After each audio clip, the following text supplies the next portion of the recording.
Conseguir um emprego não é uma tarefa fácil. Muitos candidatos se perdem nas diversas etapas de classificação. Postura, linguagem, conhecimento são alguns dos requisitos básicos para uma melhor posição no mercado. Para a entrevista de hoje, abordaremos esse assunto com Walter Arantes, professor do Unifiel e consultor da Oliveira e Arantes. Walter, muito obrigado pela sua participação aqui no programa Contraponto. Eu é que agradeço. Walter, hoje, como eu fiz essa apresentação, de fato hoje, para uma pessoa se colocar no mercado de trabalho, é uma tarefa difícil? É difícil. Apesar de existir diversas oportunidades, o mercado está exigindo pessoas mais bem qualificadas. Então, somente um curso superior, ou aquele conhecimento básico, ou pouca experiência, realmente não vem sendo suficiente uma boa colocação. Então, quando a gente fala assim, planejamento de carreira, não é exagero? Não é exagero. O planejamento deve começar logo cedo, principalmente com o jovem, né? Ele precisa definir exatamente aonde ele quer chegar no mercado, qual é a sua área de atuação, a sua profissão, e a partir daí começar a planejar a sua formação acadêmica, a experiência necessária, e ter um controle sobre isso, que é muito importante. Quando você fala começar essa estruturação, esse planejamento ainda jovem, esse jovem é quando? Quer dizer, eu estou, sei lá, no colegial. Eu acho que nem existe mais, mas enfim, vamos pensar no colegial, fica mais fácil. Eu estou no colegial e vou começar numa empresa. Né? Aí o planejamento já está começando a ser pensado aqui, ou quando eu ingressar numa universidade, daí que eu vou começar a planejar a carreira e assim por diante? Normalmente, o jovem começa a se preocupar quando ele entra na universidade, ele tem a primeira oportunidade de trabalho dele. O que acontece é que muitos jovens, eles acabam fazendo um curso que muitas vezes não é aquilo que realmente ele queria, ou ele está ainda na dúvida, é muito cedo para ele definir um futuro profissional, definir uma carreira. Então, acaba gerando um dilema na cabeça do jovem. Mas, por outro lado, a partir do momento que ele ingressa num determinado mercado, é necessário que ele invista nesse mercado e comece a adquirir os conhecimentos necessários, a formação necessária para que ele tenha sucesso lá na frente. Então, realmente, sai na frente, eu diria, aquele jovem que consegue ter um objetivo do que ele quer no seu futuro profissional e, a partir daí, começar a estabelecer algumas metas, como formação acadêmica, os conhecimentos necessários, ter noção das suas deficiências, das suas carências e começar a sanar essas deficiências. Eu diria que as melhores oportunidades hoje, elas estão disponíveis para os profissionais, os jovens mais bem preparados. E isso não é fácil. Então, eu acho que a gente pode pensar que dois grandes momentos. O momento da juventude, como você está colocando, e um momento um pouco da adolescência. Acho que são dois momentos diferentes. Talvez esses momentos eles podem até, uma determinada etapa aí da vida, eles podem até se associar. Mas o momento da adolescência, do primeiro emprego, essas coisas, pode ser um momento em que esse adolescente, ele por diversas vezes pode trocar de setor, de trabalhar, por exemplo, numa metalúrgica, depois ir trabalhar numa empresa farmacêutica, trabalhar como balconista. O momento da adolescente é um momento meio que de tateando, assim, o que eu quero ser lá na frente? Sem dúvida. É um momento de grande dúvida. Às vezes acontece do jovem, o pai tem uma empresa, o pai tem uma profissão e quer que o filho siga essa profissão. E o jovem não tem o talento, a vocação para aquilo. Então, realmente é um dilema. Eu costumo dizer que até essa idade da adolescência, até os 19, 20 anos, o profissional ele pode trocar de curso, ele pode trocar de profissão, ele pode errar, ele pode cometer esses erros. Por quê? Porque ele está muito jovem ainda, então essa dúvida é comum.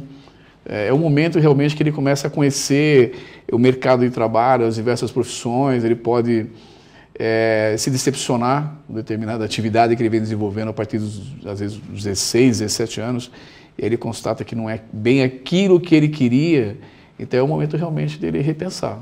E o momento da juventude, Walter? É um momento que a gente também pode quebrar a cabeça, quebrar a cara em algum momento? Pode, mas hoje...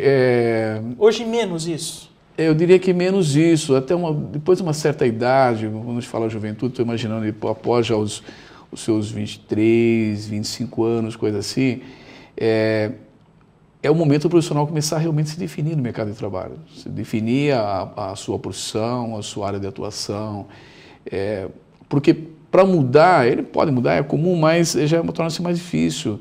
Se você pensar em termos de carreira, grandes empresas multinacionais hoje com seus programas de trainees contratam jovens com 18 anos, 20 anos, né, e investe na formação desse profissional. Então, se esse jovem realmente ele sente que é aquilo que ele queria, ele tem grandes possibilidades de sucesso se trabalhar numa empresa que faz esse investimento na sua formação, no seu treinamento. E optar por uma faculdade, por um curso que também não seja um curso, quer dizer, imaginemos, né, administração de empresas. É um curso que leva 4 anos. Chegar no 3º ano e falar assim, não é isso que eu quero. Acaba complicando a carreira futura desse profissional, porque ele vai ter 23, 24 anos. Sim, mas eu acho que ainda é o momento da pessoa repensar o que ele quer fazer da vida. Ainda dá tempo de... Ainda dá tempo, porque senão ele pode mais para frente acabar se frustrando, ele vai se decepcionar com aquilo que ele faz, ele não vai ser feliz profissionalmente. Hoje no mercado a gente vê, não só no Brasil, mas em vários países, uma quantidade muito grande de desempregados. Talvez, estou fazendo uma prospecção que de repente você pode até me contradizer nesse sentido. Mas o que eu noto muito é que em países em que as condições sociais são menos favorecidas, a margem de desempregado ela é muito maior. Então você pega a Europa, por exemplo, os países ibéricos, né, Portugal e Espanha, o índice de desempregado é altíssimo. Pega o Brasil, a gente tem uma faixa de 6%, 7%, às vezes 9%, vai variando um pouco aí. América Latina, num conjunto geral, o índice de desemprego é um índice alto.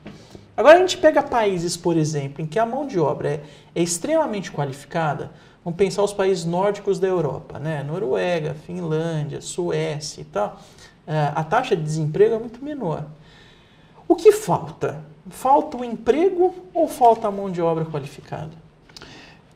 Eu acho que no Brasil, principalmente, acontece um paradoxo. Você tem muitas oportunidades de trabalho, porém você tem pessoas com pouca qualificação. Nós estamos aí, para você ter uma ideia, importando mais de 10 mil engenheiros atualmente.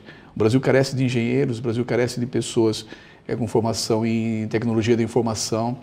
Então você vê áreas, recentemente teve uma reportagem que falava sobre o Paraná, que muitas empresas as vagas estão lá e não tem profissional para ocupar essas vagas, principalmente na área de TI.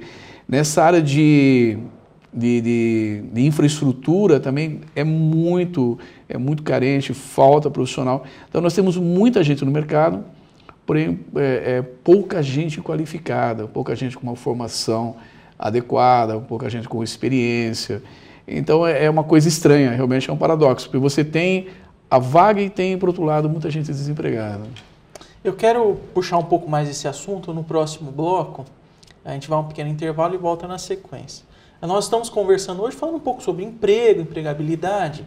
Nós vamos ao intervalo e voltamos com o programa Contraponto logo na sequência.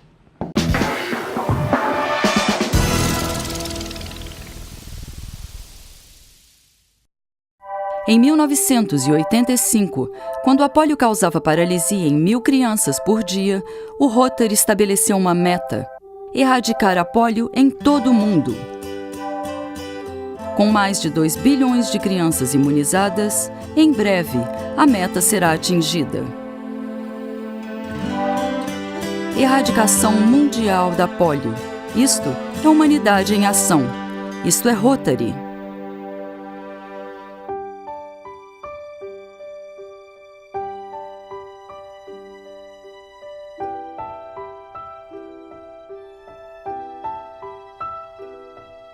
Há 60 anos, transformamos pequenos movimentos em grandes revoluções. A ACD 60 anos. Mais que parabéns. Continue dando o seu apoio.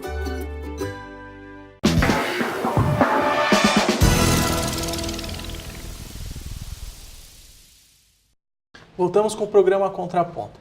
Walter, como eu tinha dito no bloco passado, ficou uma questão que eu queria trazer para esse bloco. Que a gente falou da qualificação. Você não acha um pouco que a academia pensa pouco no profissional que ela vai colocar no mercado? Igual você falou, faltam engenheiros lá no Paraná. Sei lá, faltam costureiras em determinada região. Falta, agora que está muito com esse negócio do pré-sal, né? Faltam especialistas que mexam com gás, por exemplo. Então, as universidades, as faculdades, as universidades, não estão pensando pouco nessa estrutura acadêmica? Eu colocaria dois aspectos importantes. Primeiro, no momento que nós vivemos um país de investimento na infraestrutura, com obras do PAC e tal, é normal que o mercado precise de mais técnicos do tipo engenharia elétrica, engenheiro civil, todas as áreas, principalmente de engenharia, pessoal ligado à tecnologia da informação. Então, acho que tem uma carência realmente de profissionais nessa área de formação. Por outro lado, a academia, eu entendo o seguinte, a minha área de atuação, que é administração, contábeis, eu vejo que realmente as universidades precisam se modernizar para formar um profissional que atenda de uma forma mais rápida ao mercado, o que o mercado está exigindo hoje. Eu ainda vejo modelos de instituição de ensino, modelos um pouco antigos, não tão práticos, daí até talvez se justifique essa proliferação de cursos de tecnologia, o tipo de tecnologia em logística, tecnologia em própria administração, vários cursos de tecnologia, porque é uma formação mais rápida. Tá. O conteúdo é muito mais voltado à prática. Então, o profissional praticamente ele está usando o conhecimento ou no seu trabalho, ou ele já sai da faculdade pronto para utilizar esse conhecimento. Agora, as empresas, né? A gente vê pelo Brasil, pelo que a gente lê e tal, as empresas elas buscam muito verificar o marketing pessoal do candidato, né? Como é feito isso? Como as empresas analisam o candidato que está se propondo àquela vaga? Eu vejo o seguinte, com relação ao marketing pessoal, eu acho que há uma disciplina que eu leciono, eu acho que há um certo engano, às vezes, para a maioria das pessoas, quando ouve falar em marketing pessoal, pensa que é apenas a embalagem, né? Exatamente. Na verdade, o marketing pessoal é um conjunto de atributos aí que envolve principalmente a competência. Não vai adiantar o candidato ou o profissional ter essa roupagem, estar muito bem apresentável, se ele não tiver a competência, isso não sobrevive. Então as empresas estão preparadas para isso, elas conseguem detectar aquele profissional que talvez fale muito bem, tenha uma desenvoltura, porém tecnicamente não venha atender a sua necessidade. Então quando a gente fala em marketing pessoal hoje para o profissional, seja jovem, um executivo de uma empresa, ele tem que estar preocupado em reunir todos os atributos, que envolve realmente uma boa apresentação, uma boa desenvoltura no falar, no agir, como se comportar, mas principalmente a competência técnica, porque se ele não tiver a competência técnica, realmente isso acaba aparecendo e a empresa vai cobrar isso do candidato. Dentro desse aspecto, então, o que a gente poderia dizer que é essencial para alguém arrumar um emprego, para conseguir um emprego? Eu diria que é um conjunto de coisas. Tecnicamente, ele tem que ter o conhecimento da área em que ele atua, que ele pretende atuar. Se ele sendo iniciante na carreira, ele vai ter que investir no conhecimento para poder atender essa expectativa da empresa. E se ele é um profissional que já atua no mercado, ele tem que estar tecnicamente atualizado, ser competente na sua área de atuação e, é claro, estar preparado para competir nesse mercado, para conseguir essa vaga. O que eu noto, a minha experiência, é que, principalmente muitos candidatos, pessoas muito competentes, bem-sucedidas, às vezes não conseguem uma colocação por falta de uma boa preparação, um currículo bem elaborado, um treinamento em relação às entrevistas, uma dinâmica de grupo. Então, acho que falta essa preparação. Esses programas de trainees que as empresas oferecem é uma boa oportunidade para o jovem que está começando? Sem dúvida, é uma grande oportunidade. Não importa, eu vejo assim, grandes empresas, agora mesmo, se não me engano, essa semana, a última semana para você se candidatar uma vaga no Google, que é uma empresa que os jovens aí adorariam trabalhar, né? Uma empresa toda light em termos de relacionamento, cobrança. E oferecem poucas vagas, mas veja, é uma excelente oportunidade. Hoje o jovem que entra no Google, uma Nestlé, uma Johnson & Johnson, uma Petrobras, são grandes oportunidades. As empresas investem muito na formação profissional e um plano de carreira, o que é importante. A pessoa começa entrando, a constituir. Sim, ele entra como trainee, ele sabe que daqui a alguns anos, ele correspondendo à expectativa da empresa, ele vai poder chegar a níveis mais altos e, é claro, com salários melhores, né? O Walter, e o currículo, ele continua sendo uma arma para quem quer conseguir uma posição, conseguir um emprego? Sim, eu vejo que alguns currículos, né, são muito mal elaborados, né? Às vezes falta cuidado e falta realmente um pouco de orientação. Por exemplo, é muito comum eu ouvir na faculdade o jovem ele fala assim para mim, o estudante: olha, Walter, eu nunca trabalhei, eu não tenho experiência, o que coloca no meu currículo? Então, o que eu oriento é o seguinte: você tem que separar o que é experiência e o que é conhecimento, o que é muito importante. Além do aspecto de preparação do currículo, bem escrito, não ter erros de português, a formatação, sem muita lero-lero no currículo, mas principalmente, às vezes o jovem com 18, 19 anos, ele nunca trabalhou, mas ele tem um conhecimento. Conhecimento do quê? Ele conhece informática muito bem, ele fala uma outra língua, ele se relaciona muito bem, ele fala muito bem, ele é muito bom em matemática, ele é muito bom em cálculo. Então, são esses atributos tem que constar no currículo. Mesmo que ele não tenha experiência, ele tem que separar. Então, eu separaria em 2 grandes campos: conhecimento e a experiência. Quando um gerente de RH de uma empresa ele vai analisar o currículo, ele sabe que se ele pegar um currículo de um jovem, ele sabe diferenciar, melhor dizendo, um currículo de um jovem de uma pessoa que tem experiência, claro. Sim. E ele sabe de que forma ele pode enquadrar esse jovem, é isso? Quer dizer, porque você tá, esse jovem nunca trabalhou, né? Mas ele tem alguns atributos. O camarada, o gerente, quando ele for olhar, ele vai saber relacionar a área que esse jovem pode se incluir. Então, não há uma necessidade de ter uma experiência tão grande para determinadas áreas na empresa. Sem dúvida. Eu acho que esse é o grande desafio. O jovem quer trabalhar, por exemplo, na área de RH, mas ele nunca trabalhou na área de RH, ele não tem experiência, mas ele tem que demonstrar de alguma forma uma aptidão para aquela vaga. E as empresas, por outro lado, têm que entender que aquela pessoa ele tem um potencial, isso vai ser melhor detectado depois de uma entrevista e tal, mas tem que entender que é apenas um potencial e talvez colocá-lo como um trainee, um aprendiz ou coisa assim. Tá. Agora, nós estamos falando das pessoas que não têm experiência, do jovem, né? E as pessoas que têm experiência, o que destacar no currículo? Ele tem que destacar principalmente os conhecimentos que ele possui. Eu vejo assim, às vezes, currículo com muito breve a descrição, alguns chavões, algumas palavras já...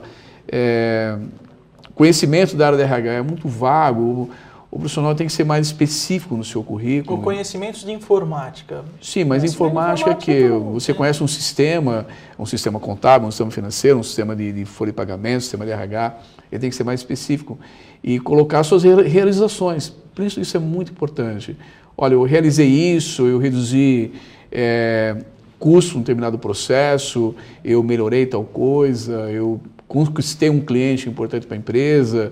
A empresa valoriza muito isso, as suas realizações. No próximo bloco eu quero falar com você um pouco de que forma a gente trabalhar, por exemplo, as dinâmicas. O currículo está lá no papel, fica fácil, encaminhei para uma empresa, via e-mail, pessoalmente, sei lá. E a próxima etapa, como é que fica? A gente vai conversar no próximo bloco.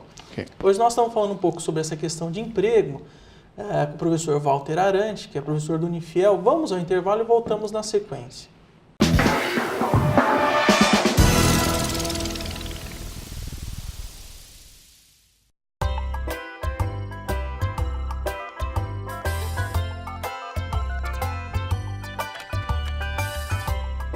Alô? Quero falar com você. Pra gente, qualquer tarefa é um grande desafio. Mas para você ajudar, é muito mais fácil. Não adianta dizer que tá ocupado, que a gente vai continuar chamando. Alô? Liga pra gente. É fácil. A ACD, sua ajuda é o que nos move. Fazer do mundo um lugar melhor é como um quebra-cabeça. Peça por peça, os homens e mulheres do Rotary dedicam-se a combater a fome, difundir a alfabetização e promover a paz mundial. Mas ainda há muito a ser feito. Ainda faltam algumas peças. E uma delas é você.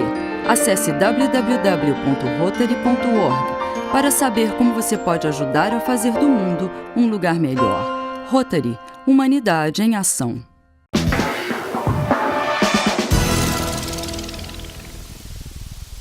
Voltamos com o programa Contraponto. Walter, então falamos do currículo, que acho que deve ser a primeira etapa, né, para conquistar um emprego, conseguir um emprego. E a segunda etapa, que é a etapa da entrevista, né? O que é mais difícil? Essa primeira etapa da elaboração do currículo ou a segunda etapa da entrevista? Ou são dois momentos diferentes? Eu acho que são dois momentos diferentes. Eu entendo que o currículo ele tem o objetivo de fazer com que a empresa tenha um interesse em conversar com você. A partir do momento que a empresa faz esse contato com você, porque viu o seu currículo e gostou do seu currículo, e ela chamou você para uma entrevista, ou ligou para você bater um papinho, o currículo já cumpriu o seu papel. A partir daí já é uma segunda etapa, que é uma etapa, eu diria até mais difícil, porque ali é a etapa que você vai estar sendo entrevistado, você vai estar sendo avaliado pessoalmente, e aí já é mais complicado. Você colocou uma expressão que eu achei interessante. A segunda fase é o do bater o papo. Eu posso, enquanto entrevistado, pensar numa situação assim? Quer dizer, eu estou indo para a empresa para, de fato, bater um papo. Quer dizer, se eu pensar dessa forma, eu acabo aliviando um pouco mais a tensão? Eu acredito que sim, porque a entrevista, eu vejo o seguinte, todo mundo vai sentir aquele frio na barriga no momento de uma entrevista, você está sendo pressionado. Se você está buscando uma colocação porque você está desempregado, a pressão aumenta, isso sem dúvida que é inevitável. Porém, novamente, o preparo.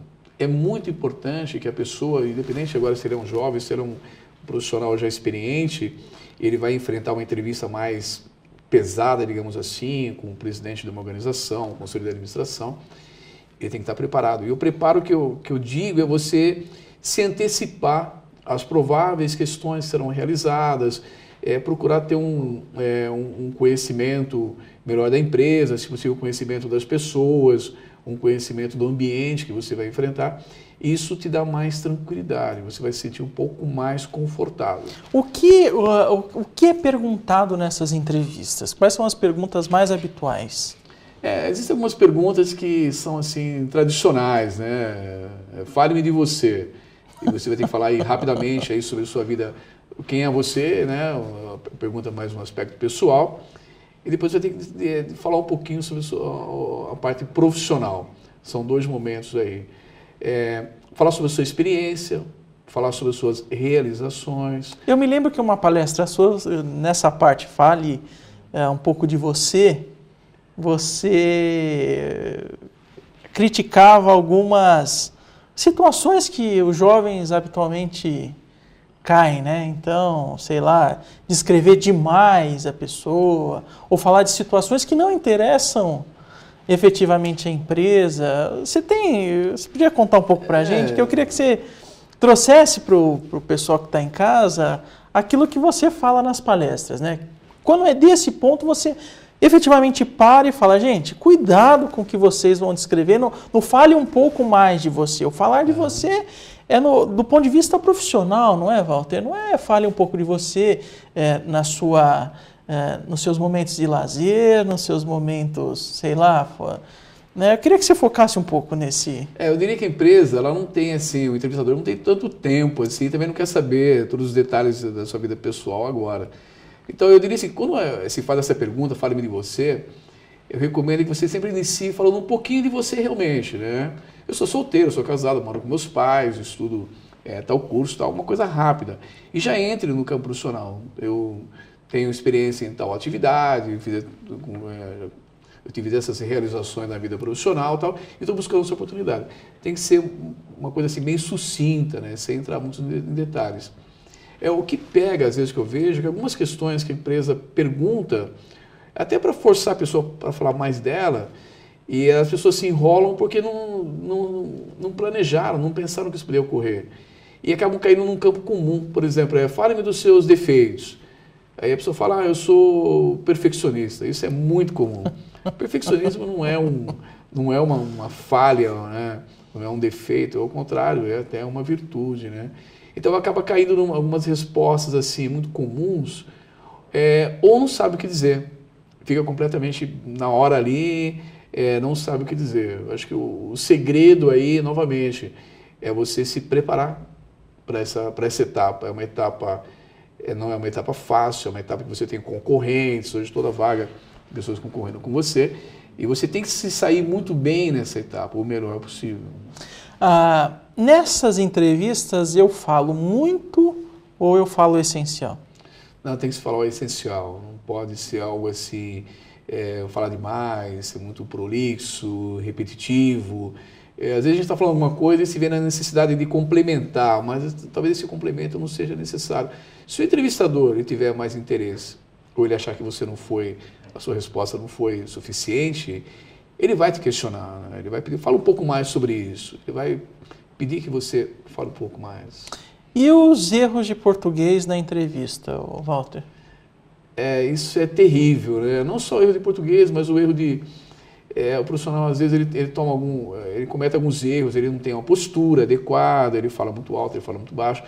Agora, os erros, eu vejo o seguinte, nós vivemos um momento que, eu diria que é cultural no país, né? A própria internet, eu acho que não tem ajudado muito na questão da questão da educação.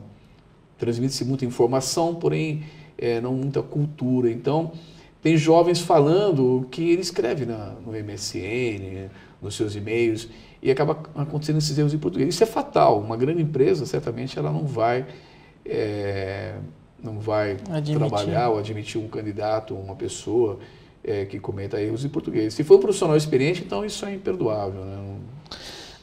Dentro da busca, né, do emprego e tal, as empresas hoje elas estão buscando mais o jovem individualista ou um jovem que eu digo, mas pode ser um profissional mesmo, né? Ou um profissional que tem um espírito maior de liderança, de aglutinação, de conseguir trabalhar em conjunto. Qual é o profissional que as empresas estão buscando hoje? Sem dúvida, esse profissional mais líder, aquela pessoa que consegue trabalhar em grupo, que consegue liderar uma equipe, consegue se relacionar muito bem, consegue colocar suas ideias e convencer o grupo a participar das suas ideias. Por outro lado, é muito importante também que o profissional ele não despreze o seu lado individual. Quando eu falo isso, eu li recentemente que algumas empresas estão buscando profissionais mais autocráticos. Algumas empresas querem pessoas, principalmente executivos, mais autocráticos. O que é isso? Pessoas que realmente estabelecem objetivos, uma empresa estabelece um objetivo para ele e ele sai em busca desse objetivo. Ele vai ter uma participação dos resultados, então ele não negocia muito, ele nem está muito preocupado. Mas isso faz parte do perfil do líder também. Então, não quer dizer que ele vai trabalhar sozinho. De forma alguma. Então, o profissional hoje ele tem que reunir os estilos de liderança, né? O líder é aquele que consegue reunir todos os estilos de liderança, autocrático, democrático, e consegue utilizar esse estilo da melhor forma possível, no momento mais adequado. Agora, dentro da empresa, fui empregado, etc., qual tem que ser a minha postura enquanto profissional na empresa? Eu acho que você tem que ser comprometido com a empresa. É aquele espírito empreendedor que a empresa espera que você tenha. E o que seria esse espírito empreendedor? É você trabalhar como a empresa fosse sua. É você estar envolvido nos negócios, você estar comprometido com o serviço, comprometido com o produto. E a empresa nota que você é uma pessoa interessada, você é um parceiro dentro da organização.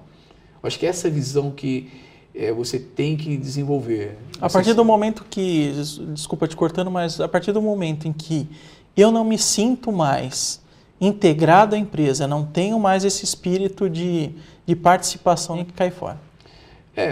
Exatamente. Eu vejo assim, quando as pessoas me procuram e falam assim, olha, eu não estou feliz na organização, eu quero sair da organização, eu quero ir para o mercado, eu sempre digo o seguinte, que as melhores oportunidades ainda estão dentro da organização.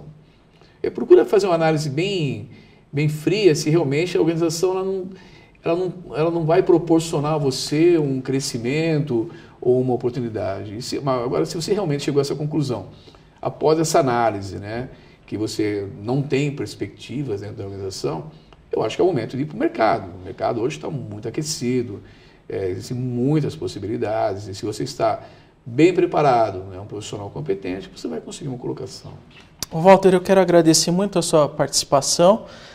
Tem outros temas que a gente, em outras entrevistas, nós vamos avançar, então já estou te convidando para uma próxima, que a gente tem que desenvolver um pouco mais esse assunto, porque eu acho que é importante para aqueles que querem arrumar emprego, para aqueles que estão no mercado, para aqueles que estão procurando uma nova oportunidade, e eu acho que é importante isso. Eu agradeço muito a sua participação. Eu que sou muito grato. Okay. Agradeço você também, espero que na próxima semana nos acompanhe mais um programa Contraponto. Muito obrigado e até a próxima.